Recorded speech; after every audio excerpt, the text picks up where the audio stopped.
prática do bem. Está na primeira carta de Pedro, capítulo 2, versículo 15.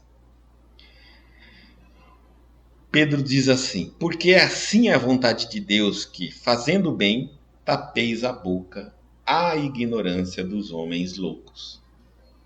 À medida que o espírito avulta em conhecimento, mais compreende o valor do tempo e das oportunidades que a vida maior lhe proporciona, reconhecendo, por fim, a imprudência de gastar recursos preciosos em discussões estéreis e caprichosas.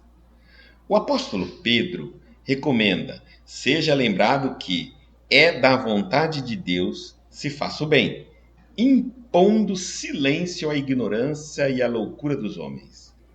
Uma contenda pode perdurar por muitos anos, com grave desastre para as forças de litígio, em litígio. Todavia, basta uma expressão de renúncia para que a concórdia se estabeleça num dia. No serviço divino, é aconselhável não disputar, a não ser quando o esclarecimento e a energia traduzam caridade. Nesse caminho, a prática do bem é a bússola do ensino. Atendendo qualquer disputa, convém dar algo de nós mesmos, útil e convincente. O bem mais humilde é semente sagrada.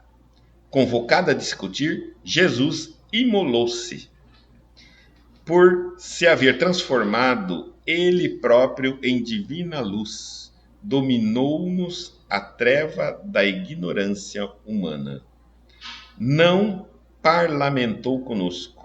Ao invés disso, converteu-nos.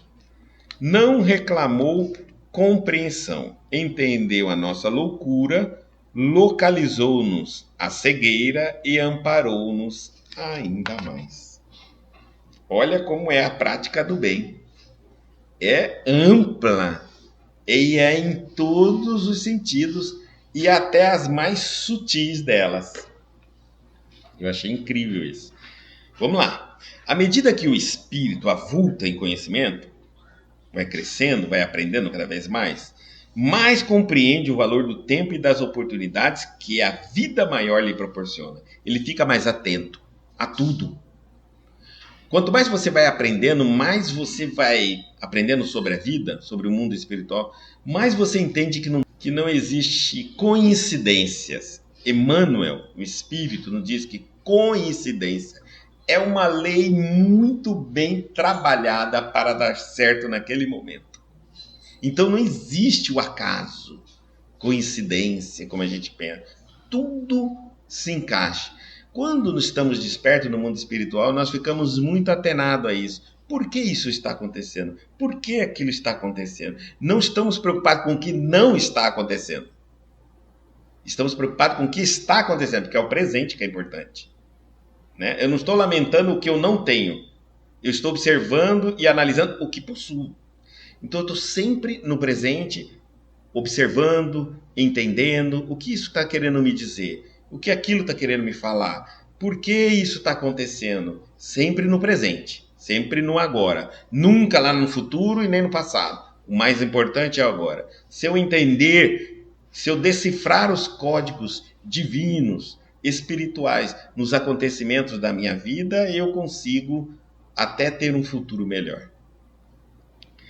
Então ele está dizendo assim: o espírito avulta em conhecimento, mas compreende o valor do tempo e das oportunidades que a vida maior lhe proporciona, reconhecendo, por fim, a imprudência de gastar recursos preciosos em discussões estéreis e caprichosas. Não vamos perder tempos em discussões. Cada um tem seu ponto de vista. Cada um de nós caminhamos na nossa velocidade. É o livre-arbítrio de todo mundo. Não existe Deus prefere mais um do que os outros. Deus ama todos os filhos e entende que todos nós vamos evoluir, cada um no seu ritmo, na tua velocidade. Ponto final. Tá tudo certo. O apóstolo Pedro recomenda: seja lembrado que é da vontade de Deus se faça o bem, impondo silêncio à ignorância e a loucura dos outros. Então, quando a gente começa a ver muita loucura, muitos acontecimentos, é natural que o bem se cale em relação a esses pontos de vista. Por quê? Porque se nós começarmos a falar do que está errado, do mal que está acontecendo, você só... Olha, nós temos 24 horas. E no tempo, ou eu faço uma coisa, ou eu faço outra. Então, se eu me preocupar, eu sou uma pessoa, vamos lá, nós somos cristãos. Se nós nos preocuparmos com tudo que está acontecendo de errado, vamos supor que alguém me deu 10 minutos para falar o que eu quiser. Eu sou cristão. Eu vou falar 10 minutos dos problemas políticos do nosso país, da situação, da enchente, acabou os 10 minutos. Agora vamos colocar, é cristão? Fala do amor, fala da paz, fala da coragem, fala da necessidade do ser humano se abrir a Deus, de buscar a espiritualidade, a explicação. Acabou os 10 minutos. Compreendeu? Se eu se eu ocupo o meu tempo em falar das coisas ruins, o que adianta eu ser cristão? Eu vou me ocupar de falar das coisas cristãs. E geralmente das coisas ruins todo mundo sabe. Das coisas cristãs pouca gente sabe. Tá certo? Então, não vamos nos transformar em coisas ruins. Repórter das coisas ruins, mas do cristianismo, da espiritualidade, do amor, da paz, da coragem, da esperança. Eu vejo uma tragédia, não estou falando que eu vou ficar sem saber do que está acontecendo, eu vejo uma tragédia. Ai, cuidado, né? Porque agora vem de falar, gente, tenha coragem, tenha força. Eu sou a parte, eu faço o meu papel, a parte que me compete. Qual é a parte que me compete? Se eu sou uma autoridade, um bombeiro, eu tenho que resgatar. Dado um bombeiro na hora de falar, gente, fica mais próximo, para quando eu passar aí, eu vou jogar a boia, pega logo a boia, fulano, não tenta carregar o ciclano, liberta os animais. Pronto, eu sou bombeiro. Tá certo? Agora eu sou um cristão. Vamos orar.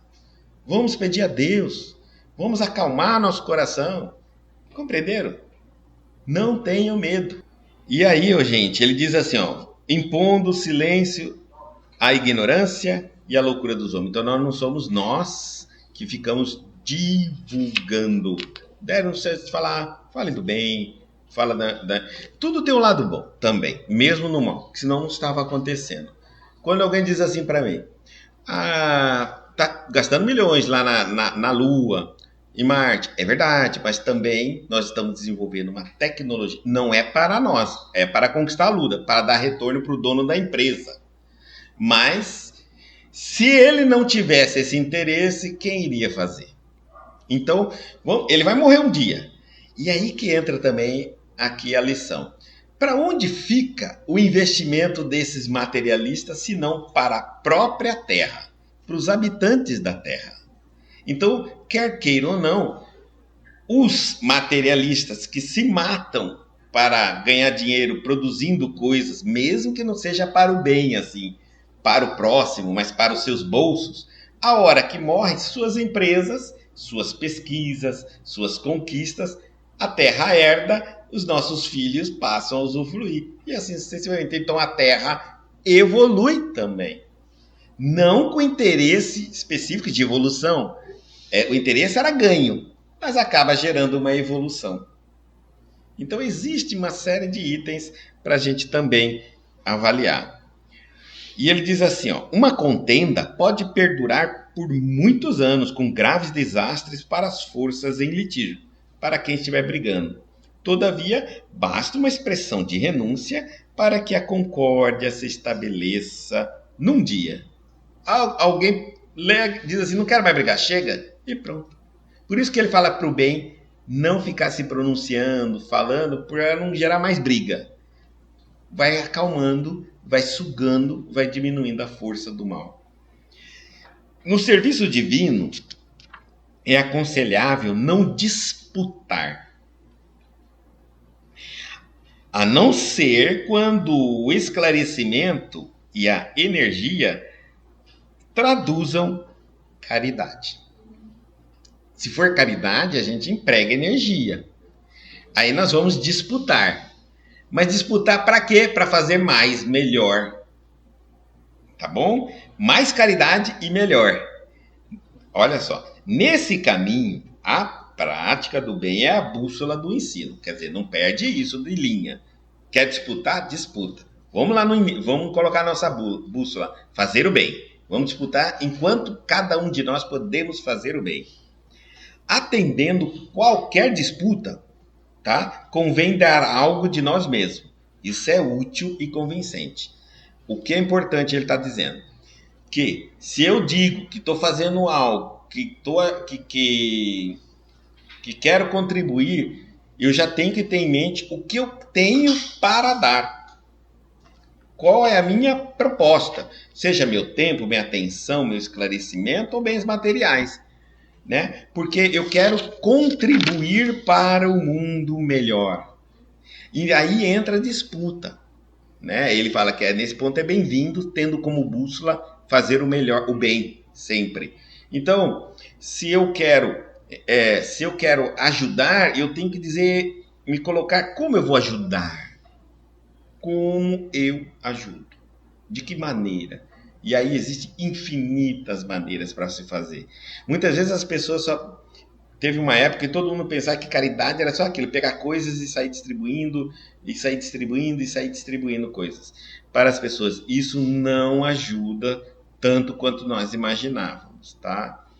Então, mas é uma forma. A outra forma é nos preparando para auxiliar as pessoas. Há uma coisa que muitos de nós somos carentes. Carente de conhecimento, carente de evolução, carente de atenção. Nossa, se eu me torno uma pessoa que dou isso, eu sou uma pessoa extremamente caridosa. Né? Às vezes eu vejo uma pessoa que está passando necessidade financeira porque ela é carente de instrução.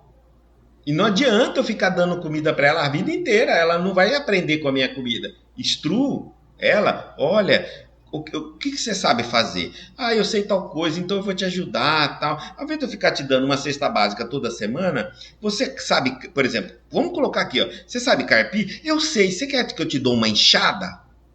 Né? E depois, você quer que eu entre em contato com algumas pessoas que têm um terreno para te apresentar e tal? Olha aí. Eu, ao invés de eu te dar comida toda semana, eu te dou um emprego, toda dignidade. Você vai se ocupar nisso. Senão você vai comer a comida, vai se sentir mal porque aquela comida é ganho. Todo dia você vai comer as coisas ganhas dos outros. Vai entrar em depressão porque você vai se sentir diminuído. Quando você anda pela rua, você anda com vergonha porque todo mundo vê você. Você não pode sentar em nenhum lugar na frente das pessoas e falar, ah lá, o preguiçoso, fica aí pedindo cesta básica, mas não quer trabalhar. Enfim, eu não estou te dando dignidade. Você quer ter dignidade. Você tem que elevar a sua autoestima. Eu posso te dar enxada, eu posso te dar um instrumento, material que você trabalha, que você usa, mas eu não sei ainda, eu preciso fazer um curso, eu posso ajudar você a pagar um curso. Enfim, eu vou te dar um meio e não te dá o final, o produto, porque isso nunca acaba se convertendo, gente, em vergonha. Depois de um certo tempo, a pessoa quer sair na rua e ela tem vergonha de encontrar com aqueles que trabalham e parte daquilo que tem e doam para ela. Tá? Ela não quer ser assim. Nenhum de nós queremos. Então a gente pode ajudar temporariamente, mas se preocupar mais com o ser humano. É mais do que bem material. O bem, aí ele diz assim, ó, o bem mais humilde é semente sagrada. Aquilo que a gente faz, assim, não adianta. Se é algo bom que você está fazendo, é uma semente sagrada. Não pensa assim, ah, mas isso é tão pouco, isso é tão simples, isso é tão insignificante. É sagrado e é uma semente. E vai brotar. E a gente vai ver aonde vai cair essa semente. Olha, quer ver uma coisa que muitas vezes a gente pensa assim, não é nada, né? Ah, será que eu lembro de um trabalho de caridade muito interessante. Antigamente, lá nas cidades mais do interior, que nem todo mundo sabia ler e escrever, havia pessoas que sentavam no correio, botavam umas mesas, e eles chamavam de Tipo um escritor, você ia lá, as pessoas que não sabiam ler e escrever, ficava ditando a carta e eles iam escrevendo para a pessoa. Olha só, você fala, que é isso? Que caridade que é isso? Gente, você está encontrando duas pessoas, uma analfabeta com alguém que sabe. Então, aquela mãezinha que ia lá, que nunca teve tempo para estudar, não sabia ler e escrever, queria corresponder com o filho dela, que estava na capital. E ali ela punha todo o sentimento. Ele ouvia tudo aquilo, chorava ali junto com ela na história, ia redigindo, depois olhava a carta e mandava. Você fala, o que esse cara ganha? Ganha nada com isso. Não é ganhar. Você está entendendo? Eu ganhava de coisa tão pequena. Caridade. Você está dando uma cultura, uma coisa que você aprendeu, você está dividindo com alguém, tá certo? Ser útil, ser gentil, ser solícito, ser participando da vida. Se eu estou parado, não tenho o que fazer, por que eu não posso participar da vida de alguém? Né? O que eu posso ajudar essa pessoa que está do meu lado? Como fazer melhor? E eu vou tentando entendendo cada vez mais. Convocado a discutir, Jesus imolou-se. Quer dizer, quando ele foi convocado a brigar, a discutir, a impor, quando ele foi obrigado a fazer isso? Quando Judas denuncia ele, vem os esbirros de Sinédrio buscá-lo para levar até Sinédrio, aos fariseus, para o julgamento dele. Ali, durante todo o período, ele estava sendo instigado a se revoltar, instigado a levantar a mão, a gritar, a brigar, fazer alguma coisa em revolta. O que ele escolheu? Imolar-se, sacrificar-se. Então aí que ele ficou quieto. Aí ele diz assim, por se haver transformado o Cristo, ele próprio em divina luz dominou-nos a treva da ignorância humana. Quando a gente percebe que alguém está fazendo algo por ignorância contra nós, por que estamos nos incomodando? É a nossa luz que devia mudar a opinião dele. Se discutimos com essa pessoa, se brigamos, se confrontamos de igual para igual, estamos dizendo que tudo aquilo que nos coloca acima dela não serve para nada. É porque no final mesmo das questões eu teria que agir como ela. E ela estaria dizendo para mim, o que adiantou o tempo que você perdeu para saber mais do que eu, se no final você vai agir igual a mim? Então, é nesse momento, por isso que ele fala assim, olha, por se haver transformado, ele, o Cristo, já era um arcanjo. Então, como ele poderia se rebaixar, agir como um ser humano? Não. Ele pegou o que ele tinha aprendido e nos deu. A gente só dá o que tem. Então, se alguém chega de maneira ignorante, dê a ela paciência e tolerância se você tiver armazenado isso dentro de você. Você fala, olha, eu entendo você perfeitamente, sua agressividade, sua ignorância, tudo, porque eu também fui assim. Era o que eu dava às pessoas. Mas a partir do momento que eu passei a querer me preparar para lidar com as pessoas nesse nível, eu tive que evoluir. E quando eu evoluí, eu adquiri elementos, conquistei sentimentos, virtudes que me qualificam acima. Eu não vou jogar isso fora por causa de alguém que está me lembrando o passado. Então eu mostro para ele o seguinte, olha, eu te entendo.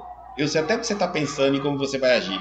No entanto, o que eu aprendi a fazer isso e dou o que é correto. O que eu aprendi. O que eu gostaria de receber. Né? Isso que Jesus fez. E ele fez tão bem feito que ele ilumina a nossa ignorância. Não parlamentou, continuando a lição, não parlamentou conosco. Não falou, não discutiu, não fez discurso, nem palestras. Ao invés disso, ele converteu-nos. Porque o exemplo dele foi tão pertinente ao que ele sabia, e o que ele sabia é o que ele fazia, que nós aprendemos, lembrando do Cristo, das suas atitudes, nós lembramos dos seus ensinamentos. É tudo um só, não tem duas coisas. Não reclamou compreensão, entendeu a nossa loucura, ele coloca bem que loucura, localizou-nos a cegueira e amparou-nos ainda mais. É isso mesmo. Às vezes a gente vê que não é só a vontade que nos falta de aprender, mas muitas vezes o comodismo de como estamos, de como já há centenas e centenas de anos vivemos assim. E o Cristo entendia tudo isso. Ele conseguia compreender que para uns ia ser mais difícil, para outros ia ser mais fácil, para outros havia crescido muito na parte intelectual, outros já iam para a parte da sabedoria. Ele sabia identificar, porque ele não nasceu perfeito. Isso é importante. Olha, gente, aqui está uma coisa muito importante a gente entender. Se os anjos fossem criados como anjo, eles nunca entenderiam o ser humano. Aí sim não entenderiam. Porque eles sempre foram diferentes. Então, imagine que um anjo, antes de ser anjo, passou como homem. Então ele errou, falhou, enganou, continuou, tentou e foi evoluindo. Hoje, como anjo, ele olha para o homem e ama aquela criatura porque ele se lembra, ele tem noção de tudo que ele foi. Ele compreende aonde está a dificuldade. Tudo. Ele é o especialista na alma humana. Olha que interessante. E por isso é que ele é um anjo.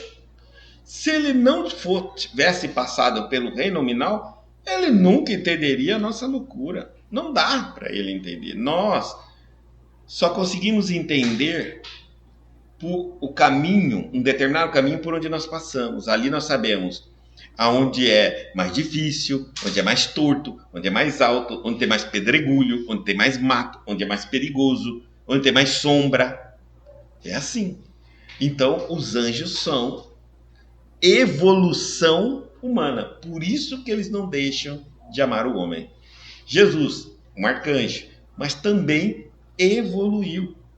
E ele evoluindo, compreendeu quando chegou aqui e viu a nossa natureza ainda simples, ainda bastante apegada, primitiva, ele muito entendeu, ele não se revoltou. Como ele poderia se revoltar com a lei?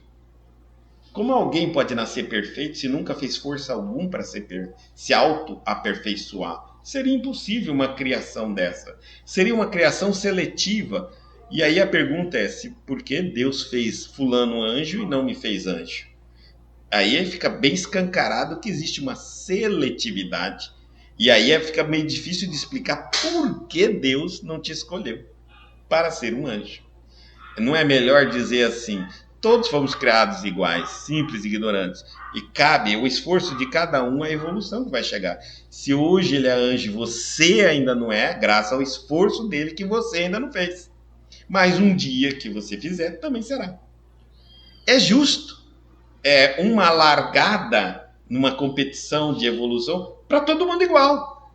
Aquele que mais faz esforço, mais na frente chega. Corre mais tempo e corre uma distância maior. Aqueles que menos esforços faz, fica. Mas a largada é idêntica para todo mundo, sem exceção. Isso é justiça. Então eu não posso culpar a Deus por alguém ser anjo e por alguém ser homem, né? Porque eu acabo agora recebendo o merecimento do meu esforço. Se eu sou homem, porque meu título assim me concede. Tá certo?